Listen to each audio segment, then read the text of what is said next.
Hello everyone. तो दोस्तों यहाँ पर आप देख सकते हैं मध्य प्रदेश कर्मचारी चयन मंडल भोपाल की ओर से दोस्तों यहाँ पे ग्रुप 5 की वैकेंसी निकल कर आई है, जिसके अंतर्गत दोस्तों नर्सिंग स्टाफ, पैरामेडिकल स्टाफ और अन्य समकक्ष पदों के लिए यहाँ पर ये परीक्षा यहाँ पर लेने वाले हैं। सबसे पहले आपका एग्जाम यहाँ पर लेंगे और इससे पहले तो आपको यहाँ पर फॉर्म फिल करने के पड़ेंगे सबसे पहले। और फॉर्म फिल करने की जो डेट है दोस्तों वो स्टार्ट होगी 26 नवंबर 2024 से, लास्ट डेट रहेगी 10 दिसंबर 2024। और अगर आपके फॉर्म में कोई गलती लग जाती है, कोई एरर लग जाता है, मिस्टेक हो जाती है आपको, तो 26/11/2024 से लेकर 15 दिसंबर तक आप यहाँ पर अपने फॉर्म में सुधार कर सकते हैं। अब एग्जाम आपका कब लिया जाएगा, तो इसकी डेट भी यहाँ पर दोस्तों मेंशन कर दी गई है। 10/1/2025 से आपके जो फॉर्म्स हैं, सॉरी 10/1/2025 से आपके जो एग्जाम्स वगैरह हैं वो स्टार्ट हो जाएंगे। और यहाँ पर मतलब जो 2025 का साल लगने वाला है उसके पहले ही महीने में आपको ये तोहफा देने वाले हैं। आपके जो एग्जाम्स हैं वो यहाँ पर कंडक्ट कराने वाले हैं। डायरेक्ट भर्ती है दोस्तों, परमानेंट यहाँ पर आपकी जॉब होने वाली है अगर आप यहाँ पर सेलेक्ट हो जाते हैं तो। और फीस क्या रहने वाली है यहाँ पर, फॉर्म की फीस वो आप यहाँ पर देखिए, अनारक्षित अभ्यर्थियों के लिए 500 रुपये की फीस है। और बाकी जो मध्य प्रदेश, क्योंकि मध्य प्रदेश से यहाँ पर ये नोटिफिकेशन निकल कर आया है, तो मध्य प्रदेश के जो मूल निवासी हैं, अनुसूचित जाति, अनुसूचित जनजाति, अन्य पिछड़ा वर्ग, दिव्यांगजन जो अभ्यर्थी हैं उनके लिए 250 रुपए की फीस है। और जो डायरेक्ट यहाँ पर बैकलॉग के लिए यहाँ पर कोई भी शुल्क नहीं रखा गया है। दोस्तों यहाँ पर जो आपका एग्जाम लिया जाएगा ये 2 शिफ्ट्स में लिया जाएगा। एक तो मॉर्निंग शिफ्ट रहेगी, एक इवनिंग शिफ्ट रहेगी। मॉर्निंग शिफ्ट में दोस्तों 8:50 पे आपको पेपर देंगे, तो 9 बजे तक आपको पढ़ने के लिए पेपर दिया जाएगा, 10 मिनट का टाइम। और 9 बजे से आप आंसर दे सकते हैं 11 बजे तक, यानी 2 घंटे का टाइम। और जो दोपहर का टाइम है, इवनिंग का आप कह सकते हैं, या दोपहर का टाइम जो रहेगा वो 2:50 से 3 बजे तक आपको पढ़ने के लिए पेपर दिया जाएगा। और 3 बजे से 5 बजे तक आप यहाँ पर आंसर कर सकते हैं, यानी 2 घंटे का कुल मिला के आपको यहाँ पे टाइम दिया जाएगा पेपर को करने के लिए। ओके, वेरियस पोस्टें हैं और मेडिकल की ही यहाँ पर पोस्ट है, मतलब मेडिकल लाइन में ही आपको यहाँ पर जाना पड़ेगा। अगर आप यहाँ पे सेलेक्ट हो जाते हैं तो कई पोस्टें जिसके लिए 12th यहाँ पे रिक्वायर्ड रखा गया है, 12th क्वालिफिकेशन बताई गई है। और कई पोस्टों के लिए दोस्तों जो यहाँ पे पोस्ट है उसी के रिलेटेड में डिप्लोमा डिग्री या सर्टिफिकेट जो है यहाँ पे मांगी गई है। एज की बात करें दोस्तों, 18 साल मिनिमम, 40 साल मैक्सिमम यहाँ पे एज बताई गई है। लेकिन जो एमपी के रहने वाले, एमपी में जो कैटेगरीज में आते हैं उनके लिए 18 साल से 45 साल तक एज रखी गई है, यानी 5 साल का उनको रिलैक्सेशन दिया गया है। यहाँ पर आप देख सकते हैं प्रश्न पत्र की जो संख्या रहेगी वो 1 रहेगी। कुल मार्क्स यहाँ पर 100 रहेंगे। सामान्य ज्ञान से क्वेश्चंस होंगे, सामान्य हिंदी से, सामान्य अंग्रेजी से, सामान्य गणित से, सामान्य विज्ञान से, सामान्य अभिरुचि से 25 मार्क्स का यहाँ से पूछा जाएगा। और जो टेक्निकी ट्रेड होगा, है ना, जैसे आपने कोई कोर्स करके रखा है, अगर ओटी टेक्नीशियन की, जैसे मान लीजिए ओटी टेक्नीशियन ऑपरेशन थिएटर का यहाँ पे पोस्ट है, तो अगर आपने उसके रिलेटेड में डिप्लोमा किया है, कोर्स करके रखा है 12वीं के बाद, तो भाई यहाँ पर आपको क्या है, वहां से ही क्वेश्चंस पूछे जाएंगे ना। वो आपका ओटी टेक्नीशियन का कोर्स क्या हो गया, वो हो गया टेक्निकल, आपका ट्रेड हो गया आपका। वहां से 70 मार्क्स का पूछे, 75 मार्क्स का पूछा जाएगा। और जनरल से कितना, 25 मार्क्स का। आई होप यहाँ तक आपको सारी चीजें क्लियर हो रही होंगी। एज भी मैंने आपको बता ही दी। ऑनलाइन यहाँ पर फॉर्म्स फिल किए जाएंगे।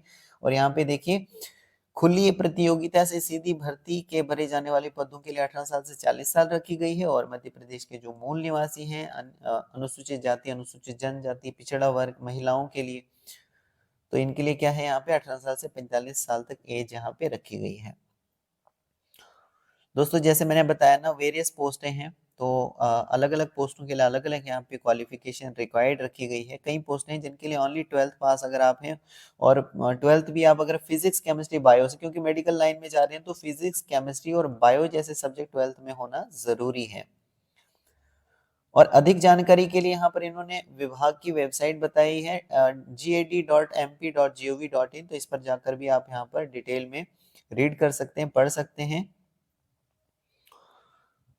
थोड़ा सा नीचे स्क्रॉल करते हैं। नीचे स्क्रॉल होने के बाद एज मैंने आपको बता ही दी, लास्ट डेट भी आपको पता लग गई, एग्जाम कब लिया जाएगा वो भी आपको पता लग गया। अब टोटल पोस्टों की अगर हम बात करें दोस्तों, 881 टोटल पोस्ट हैं। 881 यहाँ पर टोटल पोस्ट हैं जो निकल कर आई है। और यहाँ पर कौन कौन सी पोस्ट हैं तो देखो, नर्सिंग ऑफिसर स्टाफ नर्स की पोस्टें हैं 55 पोस्टें हैं दोस्तों, यहाँ पर ये पोस्ट कोड दिया गया है। इस तरीके से फार्मासिस्ट ग्रेड 2 की पोस्टें 103 निकाली गई हैं। लेबोरेटरी टेक्नीशियन की यहाँ पर 323 पोस्टें हैं।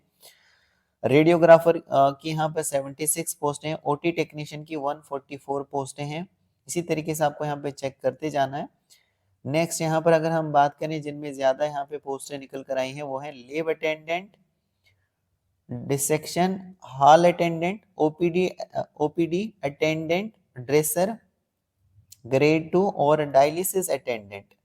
तो ये यहाँ पर पोस्ट के नेम है, आगे यहाँ पे पोस्ट के कोड हैं और 129 पोस्टें ये हैं। ठीक है, 129 पोस्टें ये निकाली गई हैं। और इस तरीके से सारा कुल मिला के अगर हम देखें, जैसे स्पीच थेरेपिस्ट की भी यहाँ पे वैकेंसी है, रेडियो थेरेपी टेक्नीशियन की भी पोस्टें हैं, ईजी टेक्नीशियन की भी यहाँ पर जो है यहाँ पर पोस्टें हैं दोस्तों, कम पोस्टें हैं लेकिन निकाली गई हैं। और टोटल अगर हम बात करें तो जैसे मैंने आपको बताया 881 टोटल पोस्टें हैं यहाँ पे। कितनी? 881 टोटल पोस्टें। आपको ऑनलाइन मोड से यहाँ पर फॉर्म फिल करना पड़ेगा। और आगे फिर यहाँ पर कैटेगरी वाइज ये पोस्ट 881 जो पोस्ट हैं दोस्तों, ये कैटेगरी वाइज यहाँ पर बांटी गई है, तो आप यहाँ पर देख लेना। अभी मैं आपको थोड़ा सा बता दूंगा किसी पोस्ट के लिए, बाकी नेक्स्ट आप खुद देख लेना। और जो भी आपकी क्वालिफिकेशन है दोस्तों, और आपकी क्वालिफिकेशन के हिसाब से जो भी पोस्ट यहाँ पर आपके लिए फिट बैठती है उसके लिए आप अप्लाई कर सकते हैं। अब देखो यहाँ पे सतना की अगर हम बात करें, सतना मध्य प्रदेश में अगर हम बात करें पोस्टों की, तो यहाँ पे देखो पोस्ट कोड है यहाँ पे 05। स्पीच थेरेपिस्ट की पोस्ट है, एक ही पोस्ट है दोस्तों यहाँ पे सतना के लिए स्पीच थेरेपिस्ट की, और ये रखी गई है अनरिजर्व कैटेगरी में। ठीक है जी, ओपन कैटेगरी में यहाँ पे रखी गई है। वेतन यहाँ पर आप देख सकते हैं 28,700 से लेकर 28,700 रुपये आपका यहाँ पे मतलब आपको सैलरी दी जाएगी लेवल 7 के हिसाब से। और क्वालिफिकेशन अगर हम बात करें तो देखो 10+2 आपने किया होना चाहिए। 10+2 प्रणाली में 12वीं परीक्षा उत्तीर्ण हो, नंबर सेकंड मान्यता प्राप्त विश्वविद्यालय से ऑडियोलॉजी एवं स्पीच लैंग्वेज पैथोलॉजी स्नातक उपाधि होनी चाहिए। स्पीच थेरेपिस्ट टेक्नीशियन की स्नातक प्रमाण पत्र होना चाहिए। और इसी तरीके से नंबर 3 पे बताया गया है मध्य प्रदेश परिषद रिहेबिलिटेशन काउंसिलिंग ऑफ इंडिया का जीवित पंजीयन होना चाहिए। तो ये देख लेना दोस्तों, यहाँ पे 12th मतलब अब मैंने आपको बता ही दिया पीसीबी सब्जेक्ट से होना चाहिए, क्योंकि मेडिकल लाइन में जा रहे हो ना, फिजिक्स केमिस्ट्री बायो जैसे आपके सब्जेक्ट होने चाहिए। और उसके बाद जिस भी पोस्ट के लिए यहाँ पर अप्लाई करोगे उसके रिलेटेड में डिप्लोमा डिग्री या सर्टिफिकेट जो भी यहाँ पे मांगा गया है वो आप यहाँ पर देख लेना। इस तरीके से नेक्स्ट यहाँ पर देखिए टेक्नीशियन की पोस्ट है, पोस्ट कोड रहेगा 06 सतना के लिए ही दोस्तों, सतना मध्य प्रदेश के लिए पोस्ट कोड 06 सीधी भर्ती है। टेक्नीशियन की पोस्ट है, 29 पोस्टें टोटल हैं। नीचे कैटेगरी वाइज ये पोस्टें बांटी गई है। और नीचे स्क्रॉल करते जाओगे, स्क्रॉल करने के बाद यहाँ पे सैलरी देख सकते हो 28,700 सैलरी आपको मिलेगी लेवल 7 के हिसाब से। 10+2 यहाँ पे मांगा है। बायोलॉजी केमिस्ट्री तथा फिजिक्स में 10+2 किया होना चाहिए आपने। मान्यता प्राप्त संस्था से संबंधित विषय में डिग्री डिप्लोमा या फिर सर्टिफिकेट किया हो। और संबंधित मतलब क्या है कि इसके रिलेटेड में हो। जो यहाँ पे पोस्ट है ना दोस्तों, पोस्ट क्या है यहाँ पे टेक्नीशियन की है, तो टेक्नीशियन के रिलेटेड ही आपका यहाँ पे डिप्लोमा डिग्री या सर्टिफिकेट आप कोर्स होना चाहिए, और पंजीयन भी होना चाहिए आगे। इस तरीके से नेक्स्ट पोस्ट है दोस्तों, यहाँ पे पोस्ट कोड है 07 टेक्नीशियन असिस्टेंट की पोस्ट है। टोटल 41 यहाँ पर पोस्टें हैं, और ये कैटेगरी वाइज यहाँ पे बांटी गई है, वो आप यहाँ पर देख लेना। उसके बाद दोस्तों नीचे आप यहाँ पर सैलरी देख सकते हो, सैलरी मिलेगी यहाँ पर आपको लेवल 4 के हिसाब से 19,500 करके। 10+2 यहाँ पे मांगा है।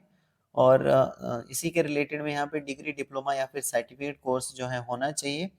100 बिस्तर के चिकित्सा संस्था में 1 वर्ष का अनुभव, यानी यहाँ पर एक्सपीरियंस भी मांगा है कि 100 बेडेड जो हॉस्पिटल होगा जहाँ वहाँ पे आपने काम किया होना चाहिए, और कम से कम 1 साल का आपका अनुभव होना चाहिए, एक्सपीरियंस होना चाहिए। तो इस तरीके से आप यहाँ पर दोस्तों इसको स्क्रॉल करते जाओगे तो यहाँ पे देखते जाओगे। और यहाँ पे आपको ये देखना है कि भाई जो भी क्वालिफिकेशन आपकी है उस हिसाब से जो यहाँ पर पोस्ट आपको फिट बैठती है उसमें आपको अप्लाई कर लेना है। अब दोस्तों यहाँ पे देखो, ये है यहाँ पे यहाँ पर पोस्ट कोड है 13 लेब अटेंडेंट। लेब अटेंडेंट की टोटल 20 पोस्टें यहाँ पे है ना। 20 पोस्ट हैं और ये कैटेगरी वाइज यहाँ पे रखी गई है। अब सैलरी देखो यहाँ पे लेवल 1 के हिसाब से आपको यहाँ पर सैलरी मिलेगी, इसके लिए अटेंडेंट की पोस्ट के लिए 15,500 रहेगी और इसके लिए ओनली 12th पास यहाँ पर मांगा गया, यानी पीसीबी जैसे सब्जेक्ट से आपने अगर 12th किया है, फिजिक्स केमिस्ट्री बायो जैसे सब्जेक्ट से अगर आपने 12th पास किया है तो आप यहाँ पर अप्लाई कर पाएंगे इस पोस्ट के लिए। तो शुरू शुरू में मैंने आपको यही चीज बताई थी कि भाई कुछ कुछ ऐसी पोस्ट हैं जिसके लिए ओनली 12th पास मांगा गया है और वो भी फिजिक्स केमिस्ट्री बायो जैसे सब्जेक्ट से, क्योंकि मेडिकल लाइन में जा रहे हो तो बायो जैसे सब्जेक्ट होना जरूरी है।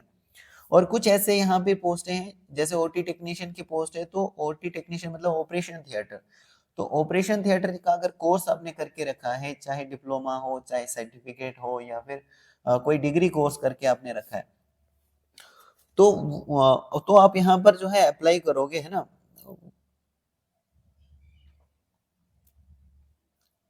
अब नेक्स्ट यहाँ पर देखोगे, मतलब रिलेटेड होना चाहिए दोस्तों, जो भी यहाँ पर कोर्स बताया गया, जैसे डायलिसिस की पोस्ट है तो डायलिसिस का ही आपने कोई डिप्लोमा करके रखा है अगर 12वीं के बाद, तो आप यहाँ पर अप्लाई कर पाएंगे। और कुछ ऐसी पोस्ट है जिसके लिए ओनली 12th पास यहाँ पे रिक्वायर्ड रहेगा और आप अप्लाई कर पाएंगे, तो वो आपको यहाँ पर चेक करना है अपनी क्वालिफिकेशन के हिसाब से। ओके, अगर दोस्तों इसको हम थॉरोली यहाँ पर रीड करने बैठ जाएं तो यहाँ पर ये जो वीडियो है ना, ये कम से कम 1 घंटे की चली जाएगी, तो इसलिए यहाँ पर जो इम्पोर्टेंट इंपॉर्टेंट चीजें थी वो मैंने कवर कर ली है। और अगर कोई डाउट आपका रहता है तो मुझे वो कमेंट के जरिए आप पूछ सकते हैं। दोस्तों मैं होप करता हूँ कि सारी चीजें जो है आपको क्लियर हो चुकी होंगी जो भी अभी तक मैंने बताई है। So thank you very much.